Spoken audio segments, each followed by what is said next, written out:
Hello and welcome to the class. कल की class में अपन ने देखा था कि परम्यूटेशन के क्वेश्चंस को बेसिक नॉर्मल कैलकुलेशन से कैसे सॉल्व करते हैं। आज देखेंगे कि उसको फॉर्मूले से कैसे सॉल्व करते हैं। परम्यूटेशन का फॉर्मूला होता है इस तरीके से NPR, इसको अपन एक्सपेंड करते हैं n factorial upon n minus r factorial से। P का मतलब होता है परम्यूटेशन, n का मतलब होता है कि आपके पास टोटल नंबर कितने अवेलेबल है और r का मतलब होता है कि आप प्रोबेबिलिटी कितने डिजिट्स के लिए या कितने नंबर्स के लिए निकालना चाहते हो। तो उसको अपन एक्सपेंड करते हैं इस तरीके से। लेकिन अगर आपके टोटल नंबर्स n अवेलेबल हैं और आप n नंबर्स के लिए ही प्रोबेबिलिटी निकालना चाह रहे हो तो डायरेक्ट आपका फॉर्मूला बन जाता है n फैक्टोरियल। ऐसा क्यों होता है इसको पूरा अच्छे से इस एग्जांपल से समझते हैं।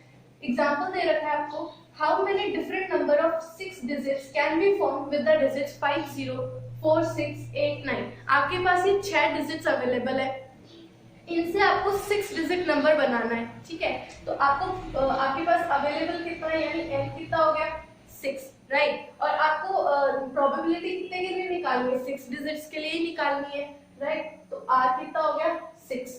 ठीक है, तो अगर इस फॉर्मूला में आप वैल्यू पुट करते हो तो क्या बनेगा 6p, 6 की वैल्यू निकालनी है आपको। n फैक्टोरियल कितना हो जाएगा 6 factorial upon n minus r factorial. तो देखो 6 minus 6 n minus r, 6 minus 6 का फैक्टोरियल। अब एक बात हमेशा ध्यान रखना कि 0 फैक्टोरियल कभी भी 0 नहीं होता। 0 फैक्टोरियल की वैल्यू क्या होती है 1 होती है। ये नोट कर लेना आप, 0 फैक्टोरियल की वैल्यू क्या होती है 1। तो यहाँ पे क्या हो जाएगा 6 फैक्टोरियल अपॉन 1। तो डायरेक्ट वही निकल गया, 6 तो अपना n भी था। ठीक है, तो डायरेक्ट इसकी वैल्यू क्या निकल गई n फैक्टोरियल, इसकी वैल्यू निकल गई। अब आप इसको सॉल्व कर सकते हो, 6 into 5 into 4 into 3 into 2 into 1। तो आप इसको सॉल्व करके जो भी आंसर आएगा वो इसका आंसर आ जाएगा। अब यहाँ पे ये वाला एग्जांपल अपन देखते हैं, how many permutations can be made out of the letters of word triangle, how many of these will begin with T and E, begin with T and and with E। ये वाला part अलग है और ये वाला part अलग है। पहले फर्स्ट वाले पार्ट को सॉल्व करते हैं। उसमें क्या बोला है कि ट्राइंगल एक वर्ड है जिससे आप कितने डिफरेंट वर्ड्स बना सकते हो। तो पहले ये काउंट करते हैं कि ट्राइंगल जो पूरा वर्ड है इसमें कितने अल्फाबेट्स हैं, 1 2 3 4 5 6 7 8। टोटल कितने अल्फाबेट्स है 8। तो n कितना हो गया 8। अब आपको इसे डिफरेंट वर्ड्स बनाने हैं। आपको ये नहीं बोला कितने अल्फाबेट्स का वर्ड बनाना है, तो आप यही मान के चलोगे जितना ये है उतने का ही आपको वर्ड बनाना है। ठीक है, तो r भी क्या हो गया आपके लिए 8 हो गया। जब n और r इक्वल है तो डायरेक्ट फॉर्मूला क्या बनता है n फैक्टोरियल। तो जब आप इसके वर्ड्स निकालोगे तो टोटल कितने वर्ड्स बनेंगे 8 फैक्टोरियल। ठीक है, 8 फैक्टोरियल की वैल्यू आ जाएगी। इसको आप सॉल्व कर सकते हो 8 इंटू 7 इंटू 6 इंटू 5 4 3 2 1 करके। और हाउ मेनी, अब ये सेकेंड वाला पार्ट है, how many of these will begin with T and and with E। जो अपन ने कल बेसिक फॉर्मूले से किया था उसमें अपन ने इस तरीके से किया था। ठीक है, अपने को 8 प्लेसेस को फुलफिल करना है जिसमें से 2 प्लेसेस तो फुलफिल है ऑलरेडी। ठीक है, फर्स्ट स्टार्टिंग में T आना चाहिए और एंड में E आना चाहिए। तो आपके पास अब अवेलेबल कितने बचे हैं, एन आपका क्या रह गया 6 रह गया। आप ये नहीं कह सकते कि R 6 रह गया, R तो है ही 6, R तो अभी भी 6 है इसके अंदर, लेकिन N भी 6 हो जाएगा क्योंकि आपके पास अब T और E तो अवेलेबल नहीं है ना इन वाली वैल्यूज में फिल करने के लिए। इन प्लेसेस में फिल करने के लिए आपके पास T और E तो अवेलेबल ही नहीं है। तो आपके N में से भी ये 2 अल्फाबेट्स कम हो गए, तो आपका n कितना रह गया 6 और r भी कितना है 6। तो यहाँ पे इसकी वैल्यू कितनी आ जाएगी 6 फैक्टोरियल। तो जो भी इसका आंसर आएगा उतने वर्ड्स बन सकते हैं अगर स्टार्टिंग में T हो और एंड में E हो, तो इतने डिफरेंट वर्ड्स बनाए जा सकते हैं। तो और एग्जांपल देखते हैं। फर्स्ट एग्जांपल अपन को दे रखा है, find the number of arrangements of 12 things taken 5 times in which 3 particular things are always included. अपन को प्लेसेस कितनी फुलफिल करनी है 5, राइट। उन 5 में से 3 चीज़ें तो ऐसी है जो फिक्स्ड है, तो उन 3 चीज़ों का उन 5 प्लेसेस पे, क्योंकि हमने कहा था कि परम्यूटेशन के अंदर ऑर्डर मैटर करता है। ठीक है, अगर आपने प्लेसेस चेंज कर दी तो वो वर्ड या लेटर जो भी है वो बदल जाता है। ठीक है, हम उसे डिफरेंट कंसिडर करते हैं। तो प्लेसेस है अपने पास टोटल 5 और उसमें से 3 चीज़ें फिक्स्ड है, पर इन 5 जगहों पे इन 3 को भी तो डिफरेंट तरीके से अरेंज किया जा सकता है, ठीक है। तो पहला इवेंट तो अपना क्या होगा कि इन 5 में से अपन को इन 3 का परम्यूटेशन निकालना है, राइट। तो 5p3 हो जाएगा, तो यानी ये हो जाएगा 5 फैक्टोरियल अपॉन 5 माइनस 3 फैक्टोरियल, हो जाएगा 5 फैक्टोरियल अपॉन 2 फैक्टोरियल, तो ये हो जाएगा 5 into 4 into 3 into 2 factorial upon 2 factorial. इस 2 से ये 2 कैंसिल, 5 4 जा 20 और 23 जा 60, एक तो ये बचा। लेकिन अब तक अपन ने क्या किया, सिर्फ 3 डिजिट्स को अरेंज किया, अपन को टोटल चाहिए 5 डिजिट्स। लेकिन अपने पास टोटल अवेलेबल कितनी थी, 12 डिजिट्स अपने पास अवेलेबल थी। लेकिन इस 12 में से अपन 3 तो फिक्स्ड है अपने पास कि अपन को वही 3 लेनी है, ठीक है। तो टोटल में से अगर 3 अपन ने फिक्स कर दी तो बची कितनी अपने पास, 9 डिजिट्स बची है अब टोटल। तो n कितना हो गया, 9 हो गया n। और अब अपन को अरेंज कितनी करनी है, क्योंकि 3 तो फिक्स्ड है, ठीक है। टोटल चाहिए थी 5 डिजिट्स, लेकिन उसमें से 3 तो फिक्स्ड है, तो अब और कितनी चाहिए, 2 डिजिट्स और चाहिए। तो r कितना हो जाएगा, 2। तो ये क्या बनेगा, 9p2। तो 9 फैक्टोरियल अपॉन 9 माइनस 2 फैक्टोरियल, तो कितना हो जाएगा, 9 फैक्टोरियल अपॉन 7 फैक्टोरियल, ये हो जाएगा 9 into 8 into 7 factorial upon 7 factorial. 7 से 7 कैंसिल, 9 8 जा 72। लेकिन अभी अपने इवेंट जो है वो कंप्लीट नहीं हुआ, टास्क जो है कंप्लीट नहीं हुआ। क्यों, क्योंकि अपन को टोटल चाहिए थे 5 डिजिट्स, अपन ने 3 अलग निकाले, 2 अलग निकाले। लेकिन टास्क कब कंप्लीट होगा, जब ये दोनों कंबाइन होंगे। लेकिन ये क्या है, टास्क को कंप्लीट करने के लिए दोनों की ज़रूरत है, यानी ये डिपेंडेंट है एक दूसरे पे। और अपन ने कल की क्लास में पढ़ा था कि अगर कोई 2 इवेंट डिपेंडेंट है एक दूसरे पे किसी टास्क को कंप्लीट करने के लिए, तो अपना आंसर तब कंप्लीट होगा जब दोनों मल्टीप्लाई होंगे, राइट। तो यहाँ से आप मल्टीप्लाई करोगे 72 इंटू 60, 72 को मल्टीप्लाई करोगे 60 से, तब आपका आंसर निकलेगा।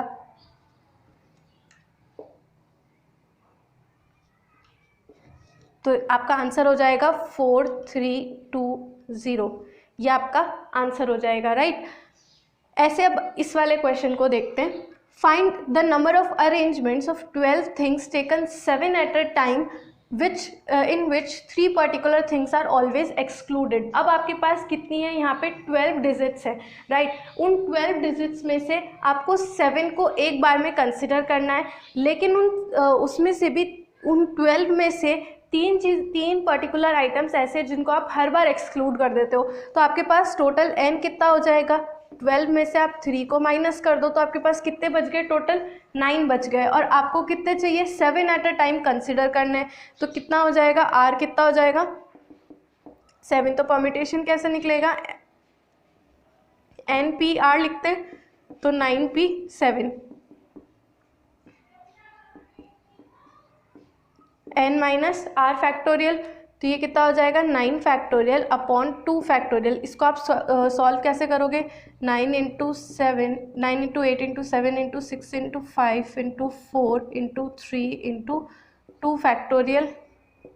तो ये कितना हो जाएगा, इस 2 फैक्टोरियल से ये तो कैंसिल हो गया, बाकी इन सबको जब आप मल्टीप्लाई कर दोगे तो आपको इसका आंसर मिल जाएगा। कि आप फैक्टोरियल को तो ऐसे ही सॉल्व करते हैं, अब जो डिजिट्स बची है सबको मल्टीप्लाई कर लो तो आपको आपका आंसर मिल जाएगा। तो अपन ने जो भी एग्जांपल देखे उनके अंदर कोई भी लेटर या कोई भी जो नंबर था वो रिपीट नहीं हो रहा था, लेकिन उस सिचुएशन में आंसर डिफरेंट होगा जिसमें कोई भी लेटर या नंबर रिपीट हो रहा हो। फॉर एग्जाम्पल आपको बोला हो how many permutations can be made out of the letters of the word Agarwal, ठीक है। अब अग्रवाल के अंदर ए भी रिपीट हो रहा है, जी भी रिपीट हो रहा है, ठीक है। तो ऐसे केस में आप क्या करोगे, इसमें आपका फॉर्मूला जो लगता है वो लगता है n factorial upon p factorial, q factorial, r factorial and so on.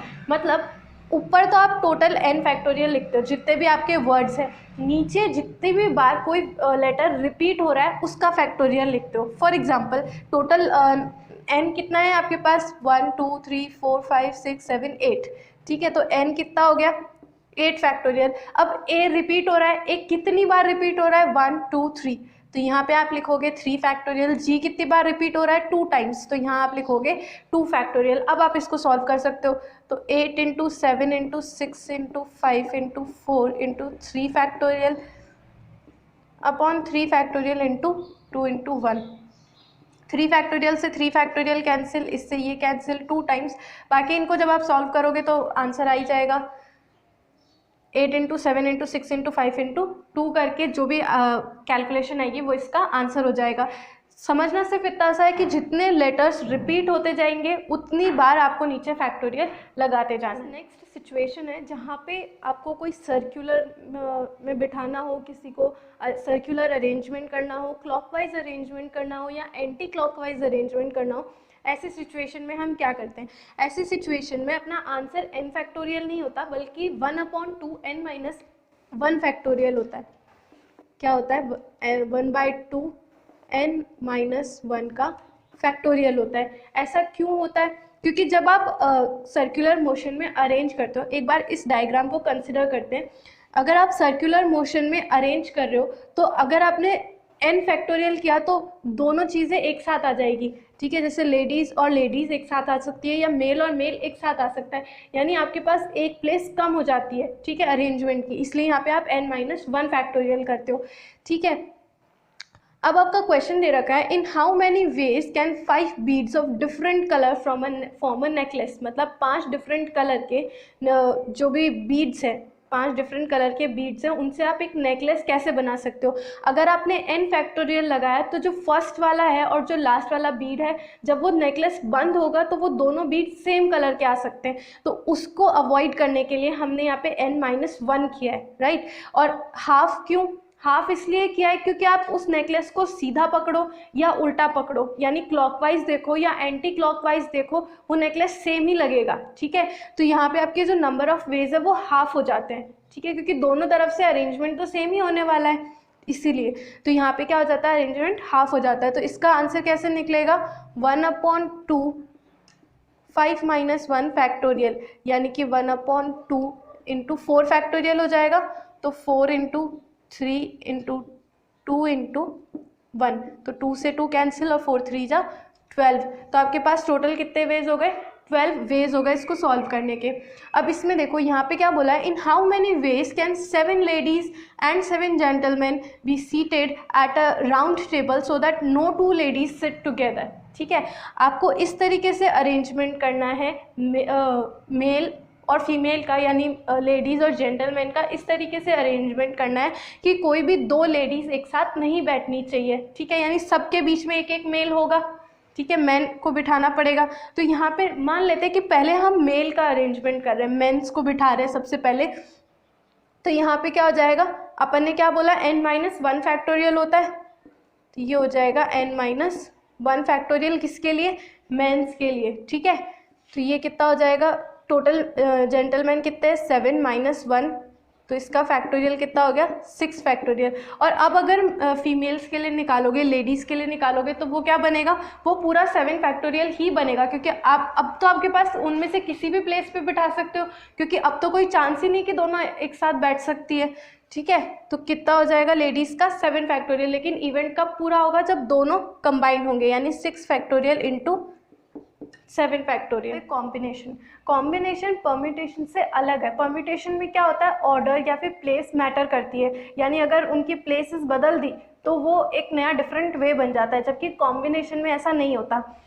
हम यूज़ कब करते हैं कॉम्बिनेशन, जैसे अगर मान लो आपको कोई ग्रुप बनाना हो, ठीक है। अब ग्रुप में आपको मान लो आपके पास अवेलेबल है 10 मेंबर्स, अब 10 में से आप लोग को 5 मेंबर्स का एक ग्रुप बनाना है, तो आप उनमें से कोई भी 5 लोग सेलेक्ट कर सकते हो, ठीक है। लेकिन उससे थोड़ी ना फ़र्क पड़ता है कि मैंने पहले किसको सेलेक्ट किया और बाद में किसको सेलेक्ट किया, उससे तो कोई फ़र्क नहीं पड़ता, ग्रुप में तो वही 5 मेंबर्स रहेंगे, ठीक है। तो उन 10 में से 5 को सेलेक्ट, कौन से 5 सेलेक्ट होंगे, इसके लिए आप डिफरेंट तरीके बता सकते हो या डिफरेंट कॉम्बिनेशन बना सकते हो, लेकिन उन 5 में से पहले कौन सेलेक्ट हुआ फिर कौन सेलेक्ट हुआ इससे कोई फ़र्क नहीं पड़ता, लास्ट में देखेंगे कि ग्रुप में कौन से 5 लोग आए हैं, ठीक है। तो वो होता है कॉम्बिनेशन में प्लेस मैटर नहीं करती, सिर्फ आपके नंबर्स मैटर करते हैं कि आपने कितने में से कितनों को सेलेक्ट किया है, कौन सा ग्रुप आपने फॉर्म किया है, राइट। इसको सॉल्व करने का फॉर्मूला क्या होता है, NCR से इसे रिप्रेजेंट करते हैं, यानी कि n आपके पास टोटल नंबर अवेलेबल है जिसमें से आप R के लिए कॉम्बिनेशन बनाना चाहते हो।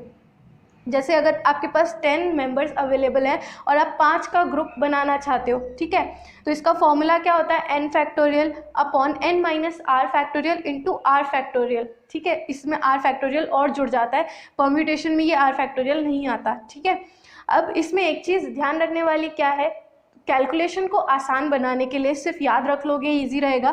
NC0 अगर दे रखा है, यानी कि आपके पास टोटल 10 मेंबर हैं, लेकिन आपको 0 के लिए निकालना है कि अगर उनमें से कोई भी सिलेक्ट नहीं हुआ तो कितने तरीके हैं, ठीक है। तो उसके लिए क्या होता है, n factorial upon n minus 0 factorial करोगे और 0 फैक्टोरियल, तो अल्टीमेटली आपका आंसर क्या आएगा, 1 फैक्टोरियल, क्योंकि n से n फैक्टोरियल कैंसिल हो जाएगा और 0 फैक्टोरियल का आंसर हमेशा 1 आता है, ठीक है। तो आपका आंसर क्या आएगा, 1। ऐसे अगर आपने NCN निकाला है, ठीक है, तो भी आपका आंसर क्या आएगा, 1 ही आएगा, क्योंकि उसकी भी कैलकुलेशन सेम ही आएगी, तो दोनों का आंसर क्या आता है, 1 आता है। तो ये कैलकुलेशन पर्पज से आप याद रख सकते हो कि इसका आंसर हमेशा इन दोनों का 1 आता है। अब कुछ एग्जांपल्स देखते हैं इसके। तो अपने ये फर्स्ट एग्जांपल देखते हैं। अगर आपको ये क्वेश्चन दिया जाए वेरीफाई करने के लिए कि NCR plus NCR minus 1 is equal to n plus 1 CR, और n और r की आपको वैल्यूज़ दे रखी है 10 और 4 रिस्पेक्टिवली, ठीक है। तो सबसे पहले तो अपन इनकी वैल्यूज़ इसमें पुट कर देते हैं, तो अपना क्वेश्चन कुछ इस तरीके से बनेगा, NCR यानी 10C4। अब NCR माइनस 1 है तो n तो सेम है 10C, R माइनस 1 कितना हो जाएगा, 4 माइनस 1 3, और n प्लस 1 CR, तो ये कितना हो जाएगा 11C4। अब ये दोनों को अपन अलग अलग सॉल्व करते हैं, ये RHS और ये LHS वेरीफाई करना है, तो दोनों को अलग अलग सॉल्व करते हैं। सबसे पहले इन दोनों को सॉल्व करते हैं, तो इसको इस फॉर्मूले से सॉल्व करेंगे। n फैक्टोरियल कितना हो जाएगा, 10 factorial, n minus r factorial कितना हो जाएगा, 10 माइनस 4 यानी कि 6 factorial, multiply by r factorial कितना है 4, तो ये हो जाएगा 4 factorial plus 10 factorial upon 10 minus 3 यानी कि 7 फैक्टोरियल मल्टीप्लाई बाय 3 फैक्टोरियल। अब इसको ओपन करते हैं अपन, तो क्या बनेगा, 10 factorial 10 into 7 10 into 9 into 8 into 7 into 6 factorial upon 6 factorial into 4 into 3 into 2 into 1।